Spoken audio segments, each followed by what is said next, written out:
ये जो अब सरकार ऐप बना रही है, सुना है अच्छा चलेगा।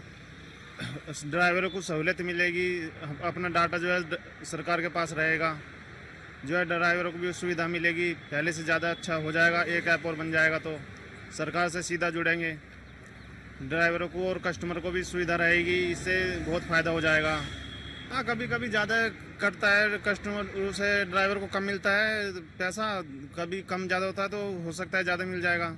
सरकार की ओर से कल एक बयान जारी किया गया है जिसमें बताया गया है कि प्राइवेट कैब कंपनियों की तरह ही सरकार एक सहकारी कोऑपरेटिव जो टैक्सी सर्विस है वो लाने जा रही है और इसको लेकर ड्राइवरों को कितना फायदा होगा। हमारे साथ तमाम लोग मौजूद हैं, उनसे हम बातचीत करेंगे। आप लोग भी टैक्सी चलाते हैं, आप लोग इस फील्ड में हैं। सरकार कह रही है कि जैसे प्राइवेट कैब कंपनियां हैं उसी तरीके से हम भी एक टैक्सी जो सर्विस है वो लाने जा रहे हैं, जिसका सीधा फायदा पायलटों को होगा, ड्राइवरों को होगा।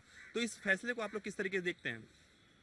अच्छा फैसला है। अगर आ जाए ऐसा तो फिर ओला उबर में कोई चलाएगा नहीं क्योंकि वो तो कमीशन लेते ही हैं बहुत ज़्यादा। अगर इसमें कमीशन नहीं होगा तो सीधा डायरेक्ट ड्राइवर को है तो वो अच्छी कदम है, अगर होना चाहिए। जैसा कि हम देख रहे हैं कि आप भी यहाँ पर तमाम जो प्राइवेट कंपनियां हैं उसको यूज कर रहे हैं। सरकार के पास अभी कोई उस तरीके के विकल्प नहीं है, विकल्प पर सरकार जो है वो कहीं ना कहीं तैयारी कर रही है। तो गृह मंत्री का ये भी कहना है कि इसका सीधा जो फायदा है वो पायलटों को यानी कि ड्राइवरों को एक तरीके से पहुंचेगा और जो धन्ना सेठ होंगे यानी कि जो अमीर लोग होंगे, जिनकी कंपनियां होंगी, उनको उतना फायदा नहीं पहुंचेगा। तो आपको लगता है कि आप लोगों को इस तरीके से फायदा मिलेगा? क्योंकि कमीशन की अगर हम बात करें तो प्राइवेट कंपनियों को आप लोगों को ज्यादा निश्चित रूप से कमीशन देना पड़ता होगा। हाँ, प्राइवेट को तो कमीशन देना ही पड़ता है। अगर इधर कमीशन नहीं लगेगा या कम लगेगा तो लोग इसमें शिफ्ट होंगे, फिर वो चलाएंगे नहीं उतना।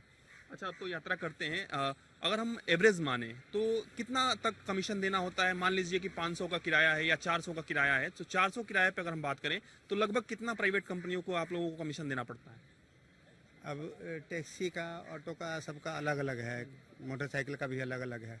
पहले तो जैसे ओला उबर का भी था, कमीशन ज़्यादा लेते थे, और अब जो है कुछ कंपटीशन ही ऐसे आने लगा है ना, तो अब प्लेटफॉर्म चार्ज लेते हैं रोज़ का अलग। प्लेटफॉर्म चार्ज भी लिया जाता है? हाँ, पहले कमीशन भी लेते थे और प्लेटफॉर्म चार्ज भी लेते थे, लेकिन कुछ 10-15 दिनों से जो है ऐसा, मतलब या तो भनक लग गया हो सरकार को, मतलब कंपनी को या जैसे भी, तो अब जो है ना प्लेटफॉर्म चार्ज लेते हैं बस, ऑटो का।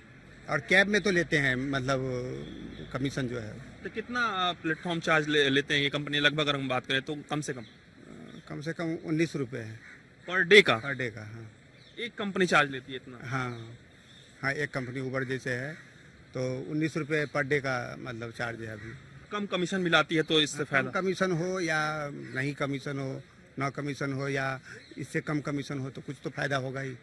बिल्कुल। तो सीधे तौर पे आप देख रहे हैं कि तमाम जो लोग हैं इस फील्ड से जुड़े हुए हैं, उनका कहना है कि सरकार जो भी इस तरीके से कदम उठाने जा रही है निश्चित रूप से हम लोगों को फायदा पहुंचेगा, क्योंकि प्लेटफॉर्म का भी कमीशन जो है यानी कि कोई ऐप है उस पर दिन भर एक्टिवेट रहने के लिए भी कहीं ना कहीं पैसा हम लोगों को देना पड़ता है और ये इससे काफी हम लोगों को नुकसान भी हो रहा है। वीडियो के साथ में पीयूष तिवारी, नई दिल्ली।